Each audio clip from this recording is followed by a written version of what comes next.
ಸ್ವರೂಪ ಪಡೆದುಕೊಂಡಿದೆ ಧರ್ಮಸ್ಥಳ ಪ್ರಕರಣ. ಹೌದು, ನಿನ್ನೆ ಧರ್ಮಸ್ಥಳದಲ್ಲಿ ಬೃಹತ್ ಧರ್ಮ ಜಾಗೃತಿ ಸಮಾವೇಶ ನಡೆಯಿತು.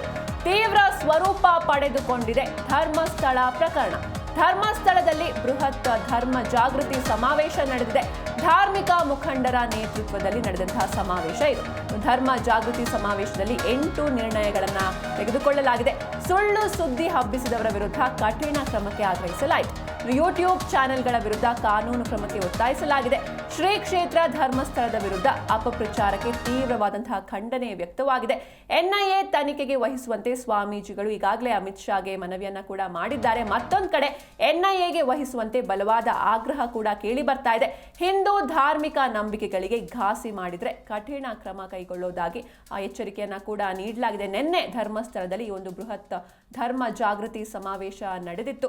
ಧಾರ್ಮಿಕ ಮುಖಂಡರ ನೇತೃತ್ವದಲ್ಲಿ ನಡೆದಂತಹ ಸಮಾವೇಶ ಇದು. ಇನ್ನು ಈ ಒಂದು ಧರ್ಮ ಜಾಗೃತಿ ಸಮಾವೇಶದಲ್ಲಿ 8 ನಿರ್ಣಯಗಳನ್ನು ಕೂಡ ತೆಗೆದುಕೊಳ್ಳಲಾಗಿದೆ. ಸುಳ್ಳು ಸುದ್ದಿ ಹಬ್ಬಿಸಿದವರ ವಿರುದ್ಧ ಕಠಿಣ ಕ್ರಮಕ್ಕೆ ಆಗ್ರಹಿಸಲಾಗಿದೆ. ಯೂಟ್ಯೂಬ್ ಚಾನೆಲ್ಗಳ ವಿರುದ್ಧ ಕಾನೂನು ಕ್ರಮಕ್ಕೆ ಒತ್ತಾಯಿಸಲಾಗಿದೆ. ಯಾರೆಲ್ಲ ಈ ಧರ್ಮಸ್ಥಳ ಕ್ಷೇತ್ರದ ವಿರುದ್ಧ ಅಪಪ್ರಚಾರ ಮಾಡ್ತಿದ್ದಾರೆ, ಜೊತೆಗೆ ಕೋಮು ಗಲಭೆಗೆ ಪ್ರಚೋದನೆಯನ್ನ ನೀಡ್ತಿದ್ದಾರೋ ಅಂತಹ ಯೂಟ್ಯೂಬ್ ಚಾನೆಲ್ಗಳ ವಿರುದ್ಧ ಕಾನೂನು ಕ್ರಮಕ್ಕೆ ಒತ್ತಾಯಿಸಲಾಗಿದೆ. ಶ್ರೀ ಕ್ಷೇತ್ರ ಧರ್ಮಸ್ಥಳದ ವಿರುದ್ಧ ಅಪಪ್ರಚಾರಕ್ಕೆ ತೀವ್ರವಾದಂತಹ ಖಂಡನೆ ಕೂಡ ವ್ಯಕ್ತವಾಗಿದೆ.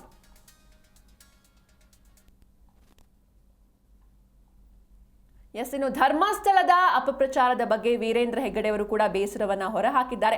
ನನಗೆ ಅಣ್ಣಪ್ಪ ಸ್ವಾಮಿಯ ರಕ್ಷಣೆ ಇದೆ ಅಂತ ಈ ವೇಳೆ ವೀರೇಂದ್ರ ಹೆಗ್ಗಡೆ ಅವರು ಕೂಡ ಹೇಳಿದ್ದಾರೆ. ಧರ್ಮಸ್ಥಳದಲ್ಲಿ ನಡೆದ ಸಮಾವೇಶದಲ್ಲಿ ಈ ರೀತಿ ಧರ್ಮಾಧಿಕಾರಿ ಅವರು ಹೇಳಿಕೆಯನ್ನ ನೀಡಿರುವಂತದ್ದು. ಇನ್ನು ಈ ಪ್ರಕರಣವನ್ನ ರಾಷ್ಟ್ರೀಯ ತನಿಖಾ ದಳದ ಮೂಲಕ ತನಿಖೆ ನಡೆಸುವಂತೆ ಪ್ರಧಾನಮಂತ್ರಿಗಳಿಗೆ ಮತ್ತು ಕೇಂದ್ರ ಗೃಹ ಸಚಿವರಿಗೆ ಮನವಿ ನೀಡುವ ನಿರ್ಧಾರವನ್ನ ಕೂಡ ಕೈಗೊಳ್ಳಲಾಗಿದೆ. ಈಗಾಗಲೇ ಅಮಿತ್ ಶಾ ಅವರನ್ನ ಭೇಟಿ ಮಾಡಿದ್ದಾರೆ. ಇನ್ನು ಪ್ರಧಾನಿ ಅವರಿಗೂ ಕೂಡ ಒಂದು ಮನವಿಯನ್ನ ಮಾಡೋದಾಗಿ ಇಲ್ಲಿ ನಿನ್ನೆ ನಡೆದಂತಹ ಸಮಾವೇಶದಲ್ಲಿ ನಿರ್ಧರಿಸಲಾಯಿತು. ನಮ್ಮದು ನಿರಂತರವಾಗಿ ನಡೀತಲೇ ಇರೋದು, ಇನ್ನು ಮುಂದೆ ನಡೀತದೆ. ಇದಕ್ಕೆಲ್ಲ ಸ್ವಾಮಿ ಅನುಗ್ರಹ ಇರಲಿ, ಸ್ವಾಮಿಯ ಪ್ರೇರಣೆ ಇರಲಿ, ಧರ್ಮದೇವತೆಗಳ ಪ್ರೇರಣೆ ಇರಲಿ ಅಂತ ಆಶಿಸ್ತಾ, ಅಣ್ಣಪ್ಪನ ರಕ್ಷಣೆ ನಮಗೆ ಇದ್ದರೆ ಬೇರೆ ಯಾರ್ದು ರಕ್ಷಣೆ ಬೇಡ. ಯಾಕೆಂದರೆ ಎಲ್ಲರ ರಕ್ಷಣೆ ಅಣ್ಣಪ್ಪ ಇಲ್ಲಿ ಎಚ್ಚರಿಕೆಯಿಂದ ಮಾಡ್ತಾನೆ. ಈಗ ಕಳೆದ ಒಂದು 4 ತಿಂಗಳಿಂದ ನಡೆದ ಘಟನೆಗಳನ್ನು ನೋಡಿದರೆ ಅದು ಹೇಗೆ ಘಟನೆಗಳಾಗಿದೆ, ಹೇಗೆ ಸಂದರ್ಭೋಚಿತವಾಗಿ ಬದಲಾವಣೆ ಆಗಿದೆ ಅಂತ ಗಮನಿಸಿದರೆ ಅಣ್ಣಪ್ಪನ ಕಾರಬಾರ ಏನು, ಅದರ ಶಕ್ತಿ ಏನು, ಸ್ವಾಮಿ ಅನುಗ್ರಹ ಅಂದರೆ ಏನು ಅಂತ ನಿಮಗೆಲ್ಲ ಗೊತ್ತಾಗ. ನಿಮ್ಮ ಕ್ಷೇತ್ರ ಯಾವುದು ಸಣ್ಣದಲ್ಲ. ನಿಮಗೆ ಒಂದು ಮಾತು ಹೇಳ್ತೇನೆ, ಯಾರು ಕೂಡ ಧರ್ಮಸ್ಥಳ ಕ್ಷೇತ್ರ ದೊಡ್ಡದು, ತಿರುಪತಿ ಕ್ಷೇತ್ರ ದೊಡ್ಡದು, ಬಾಕಿ ನಮ್ಮದೆಲ್ಲ ಭಾಳ ಸಣ್ಣದು ತಿಳ್ಕೊಬೇಡಿ. ಎಲ್ಲವೂ ಕೂಡ ದೊಡ್ಡ ಕ್ಷೇತ್ರಗಳೇ. ನಾವು ಈಗ ಅನೇಕ ಕ್ಷೇತ್ರಗಳಿಗೆ ಹೋಗಿ ನಾವು ಪೂಜೆ ಮಾಡಿದ್ದೇವೆ, ಪ್ರಾರ್ಥನೆ ಮಾಡಿದ್ದೇವೆ. ಎಲ್ಲರೂ ಕೂಡ ಪ್ರಾರ್ಥನೆ ಮಾಡಿಕೊಂಡಿದ್ದೀರಿ. ಹೀಗಾಗಿ ನಾವೆಲ್ಲರೂ ಕೂಡ ಸೇರಿ ಪ್ರಾರ್ಥನೆ ಮಾಡೋಣ. ನಮ್ಮ ಕ್ಷೇತ್ರಕ್ಕೆ ಬಂದಿರುವ ಎಲ್ಲ ಆಪತ್ತುಗಳು ದೂರ ಆಗಲಿ. ನಮ್ಮದು ನಿರಂತರವಾಗಿ ನಡೀತಲೇ ಇರೋದು, ಇನ್ನು ಮುಂದೆ ನಡೀತದೆ.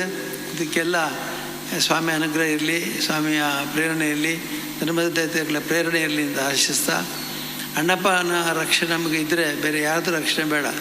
ಯಾಕೆಂದರೆ ಎಲ್ಲರ ರಕ್ಷಣೆ ಅಣ್ಣಪ್ಪ ಇಲ್ಲಿ ಎಚ್ಚರಿಕೆಯಿಂದ ಮಾಡ್ತಾನೆ. ಈಗ ಕಳೆದ ಒಂದು 4 ತಿಂಗಳಿಂದ ನಡೆದ ಘಟನೆಗಳನ್ನು ನೋಡಿದರೆ ಅದು ಹೇಗೆ ಘಟನೆಗಳಾಗಿದೆ, ಹೇಗೆ ಸಂದರ್ಭೋಚಿತವಾಗಿ ಬದಲಾವಣೆ ಆಗಿದೆ ಅಂತ ಗಮನಿಸಿದರೆ ಅಣ್ಣಪ್ಪನ ಕಾರಬಾರ ಏನು, ಅದರ ಶಕ್ತಿ ಏನು, ಸ್ವಾಮಿ ಅನುಗ್ರಹ ಅಂದರೆ ಏನು ಅಂತ ನಿಮಗೆಲ್ಲ ಗೊತ್ತಾಗ. ನಿಮ್ಮ ಕ್ಷೇತ್ರ ಯಾವುದು ಸಣ್ಣದಲ್ಲ. ನಿಮಗೆ ಒಂದು ಮಾತು ಹೇಳ್ತೇನೆ, ಯಾರು ಕೂಡ ಧರ್ಮಸ್ಥಳ ಕ್ಷೇತ್ರ ದೊಡ್ಡದು, ತಿರುಪತಿ ಕ್ಷೇತ್ರ ದೊಡ್ಡದು, ಬಾಕಿ ನಮ್ಮದೆಲ್ಲ ಭಾಳ ಸಣ್ಣದು ತಿಳ್ಕೊಬೇಡಿ. ಎಲ್ಲವೂ ಕೂಡ ದೊಡ್ಡ ಕ್ಷೇತ್ರಗಳೇ. ನಾವು ಈಗ ಅನೇಕ ಕ್ಷೇತ್ರಗಳಿಗೆ ಹೋಗಿ ನಾವು ಪೂಜೆ ಮಾಡಿದ್ದೇವೆ, ಪ್ರಾರ್ಥನೆ ಮಾಡಿದ್ದೇವೆ. ಎಲ್ಲರೂ ಕೂಡ ಪ್ರಾರ್ಥನೆ ಮಾಡಿಕೊಂಡಿದ್ದೀರಿ. ಹೀಗಾಗಿ ನಾವೆಲ್ಲರೂ ಕೂಡ ಸೇರಿ ಪ್ರಾರ್ಥನೆ ಮಾಡೋಣ. ನಮ್ಮ ಕ್ಷೇತ್ರಕ್ಕೆ ಬಂದಿರುವ ಎಲ್ಲ ಆಪತ್ತುಗಳು ದೂರ